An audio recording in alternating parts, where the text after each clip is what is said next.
एक वक्त था जब प्रशांत किशोर अगर किसी भी पार्टी में जाते थे, उस पार्टी की जीत जरूर होती थी। नमस्कार, आप देख रहे हैं भोजपुरी नेक्स्ट 9 न्यूज और मैं हूं आपके साथ आयुषी श्रीवास्तव।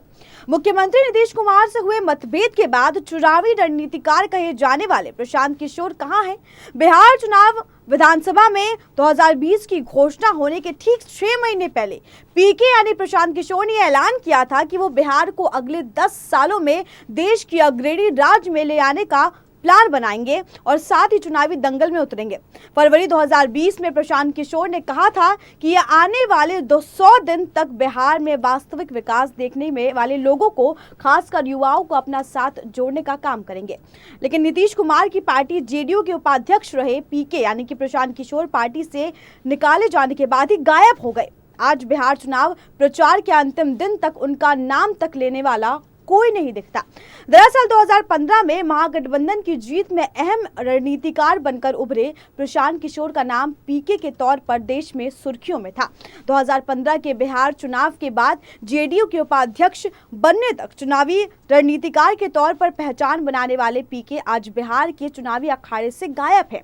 आखिर जेडीयू से निकाले जाने के बाद विधानसभा चुनाव 2020 की तारीखों के ऐलान के ठीक पहले बात बिहार की करने वाले चुनावी रणनीतिकार प्रशांत किशोर कहां है? क्या ब्रांड गुरु के तौर पर पहचान बना चुके पीके का राजनीति के शिखर पर पहुंचने से पहले ही पतन हो चुका?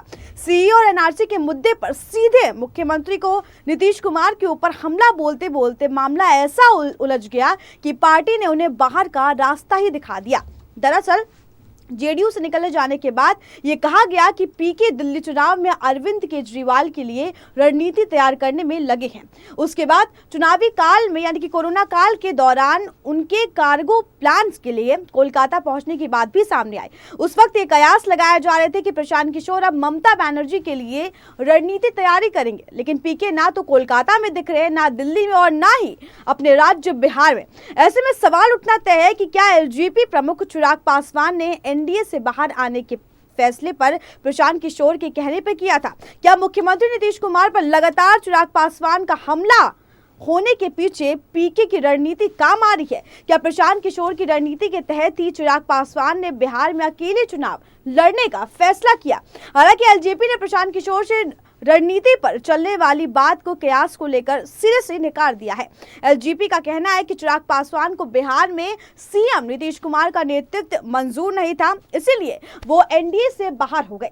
लेकिन बीजेपी के साथ चर्चा ये भी थी कि बिहार चुनाव में पीपुल्स पार्टी की प्रमुख पुष्पम प्रिया चौधरी भी प्रशांत किशोर की मदद ले रही है। बता दें कि दरभंगा जिले के रहने वाले पुष्पम प्रिया चौधरी जेडीयू नेता और पूर्व एमएलसी विनोद कुमार चौधरी की बेटी है। बिहार में चुनाव लड़ रहे पीपुल्स पार्टी का चुनावी चिन्ह पंख लगा घोड़ा है।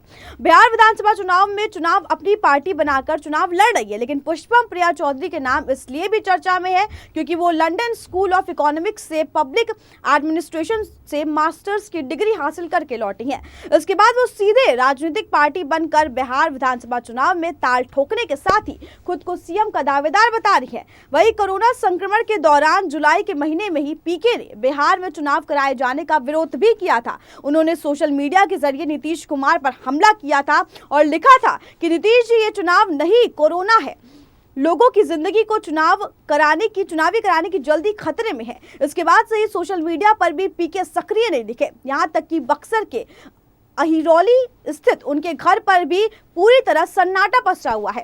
हालांकि वो बक्सर स्थित अपने घर कभी कभी जाते हैं, लेकिन जब वो जेडीयू के राष्ट्रीय उपाध्यक्ष बनाए गए थे तब उनके घर में सरकारी गार्ड दिखने लगे थे।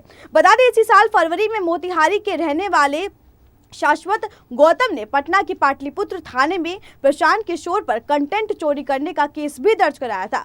पीके के खिलाफ पुलिस में मामला दर्ज कराने वाले शाश्वत गौतम ने अपने लिखित शिकायत में कहा था कि प्रशांत किशोर ने अपने अभियान के लिए उसके कंटेंट को अपने वेबसाइट पर प्रसारित किया। शाश्वत गौतम ने अपने लिखित शिकायत में यह भी कहा कि इस मामले में ओसामा नाम का एक और युवक भी शामिल है, क्योंकि उसी ने ये कंटेंट प्रशांत किशोर के हवाले कर दिया था। शाश्वत गौतम की शिकायत पटना पुलिस ने विभिन्न धाराओं के तहत मामला दर्ज किया था। वही अनुशासनहीनता के आरोप में जेडीयू से बाहर निकाले जाने के बाद प्रशांत किशोर ने बात बिहार की मंच की शुरुआत की थी, लेकिन पीके अपने इस गैर राजनीतिक मंच से युवाओं को जोड़कर बिहार में जमीनी स्तर के नेतृत्व को खड़ा करने की तैयारी कर रहे थे। प्रशांत किशोर का बात बिहार की अभियान बिहार में लॉन्च होते ही पहले दिन ही हिट हो गया था। पहले दिन ही इस कार्यक्रम से जुड़ने वाले लोगों की संख्या करीब 3,32,000 पहुंच गई थी। इसी अभियान के तहत पीके ने 3 महीने तक 1 करोड़ लोगों को जोड़ने का लक्ष्य रखा था। इसी वजह से बिहार विधानसभा चुनाव 2020 की तारीखों के ऐलान के पहले प्रशांत किशोर कई बार इस तरह के बयान भी देते रहे।